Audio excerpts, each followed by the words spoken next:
आखिर बहू बेटी के समान ही होती है। नम्रता ने फोन पर अपनी माँ से कहा, माँ, मैं बहुत थक गई हूँ घर संभालते संभालते। यहाँ मेरी थकान किसी को नजर नहीं आती। कुछ दिन आराम करना चाहती हूँ। सोच रही हूँ कुछ दिनों के लिए अपने मायके आ जाऊं। बच्चों को भी साथ ले आऊंगी। सुमित्रा जी ने दूसरी तरफ से कहा, हाँ बेटा, जब तेरी इच्छा हो आ जाना। आखिर ये तेरा भी तो घर है। सुमित्रा जी ने फोन रख दिया और सीधे किचन में गई। किचन में खाना बना रही बहू से बोली, अरे पार्वती सुनो, कल तुम्हारी ननद आ रही है। आज बाजार जाकर फल सब्जी और मिठाइयाँ लेकर आना। बेचारी मेरी बेटी ससुराल में नौकरों की तरह काम करती है और उस पर कोई ध्यान ही नहीं देता। यहाँ आएगी, कुछ दिन रहेगी तो उसका मन और तबीयत अच्छे रहेंगे। सास के मुंह से ऐसी बातें सुनकर पार्वती का चेहरा उतर गया। वह मन ही मन सोचने लगी, काश आपको भी मेरी थकावट नजर आती। मैं भी दिन रात झाड़ू पोछा, बर्तन, खाना बनाना, मार्केट जाना और हर वह काम करती हूँ जिससे हमारे परिवार वालों को कोई दिक्कत ना हो। काश आप मुझ पर भी ध्यान दे पाती।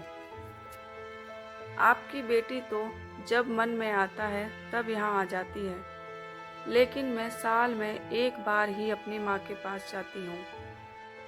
तब भी आपको प्रॉब्लम होती है। मैं भी इंसान हूँ, मेरा भी मन है। मुझे भी लगता है अपने माँ के पास जाकर थोड़ा आराम करूँ, सुख दुख की दो चार बातें करूँ, अपना मन हल्का करूँ। शाम तक भगवान ने जैसे पार्वती की सुन ही ली और उसकी ननद का फोन आया। ननद ने अपनी माँ से कहा कि उसकी सास ने उसे मायके आने के लिए मना कर दिया है, इसलिए इस बार वो नहीं आ सकती। सुमित्रा बोली, ऐसे कैसे मना कर दिया? पहले तो कभी वह तुम्हें आने के लिए नहीं रोकती थी, इस बार भला क्या हो गया? लाओ मेरी बात कराओ। नम्रता ने फोन अपनी सास के पास दिया। सुमित्रा जी ने कहा, नमस्कार समधन जी, आपसे कुछ कहना था। समधन जी ने कहा, कहिए। दरअसल नम्रता कल त्योहार है, इसलिए अपने मायके आना चाहती है। अगर आप उसे भेज दें तो अच्छा रहेगा।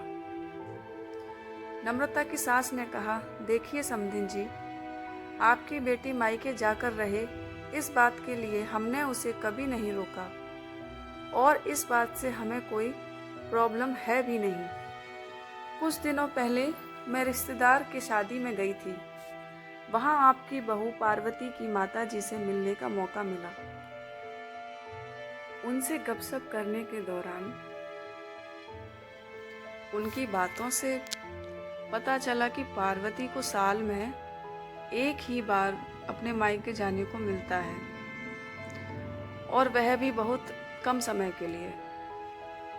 मुझे लगता है आपको पहले पार्वती को उसके मायके भेज देना चाहिए और वह जब मायके होकर आ जाएगी तो मैं नम्रता को आपके पास भेज दूंगी। एक बहुत ज़रूरी बात जो मुझे लगता है आपको समझ लेनी चाहिए कि आपको अपनी बहू को भी बेटी की तरह या बेटी से भी ज़्यादा प्यार देना चाहिए।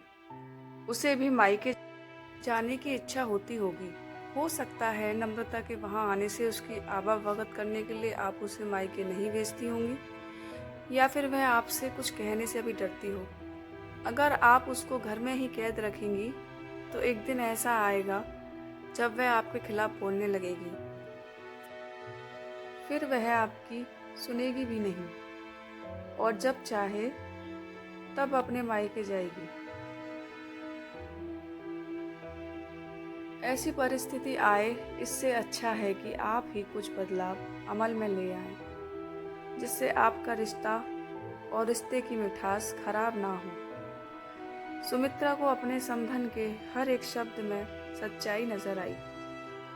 उन्हें महसूस हुआ कि उन्होंने अपनी बेटी के प्यार में अंधे होकर कभी भी अपनी बहू के मन का विचार नहीं किया।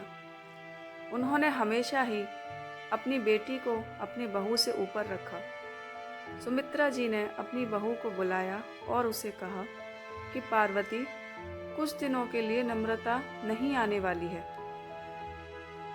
इसलिए पहले तुम अपने मायके होकर आओ। यह सुनते ही पार्वती का चेहरा खिल गया, क्योंकि यह पहली बार था जब उसकी सास ने सामने से उसे अपने मायके जाने के लिए कहा था।